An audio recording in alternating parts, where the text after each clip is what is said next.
Hi guys, in today's video I'm going to show you how you can actually stop suggested posts on Instagram. You know, when you launch the app you get a bunch of suggested posts from different accounts that you're not following. I'm going to show you where is this setting and how you can turn this off. Let's launch the Instagram app first.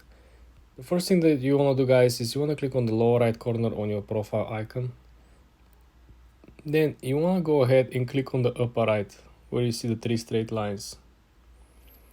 Then you want to click on settings and privacy. Now guys, I want you to scroll to the section what you see. This is the section and there is a under category which is content preferences. Click on it. On content preferences you essentially have one function which is says snooze suggested posts in the feed. So when you have this one, you will have all the suggested posts to be hidden in the feed for 30 more days. This means that after 30 days period, this would automatically turn off and Instagram will start suggesting you again. So after 30 days, you have to come back over here and again toggle this on, so you will prevent Instagram keep sending you suggested posts. For more videos like this guys, subscribe and come back for more.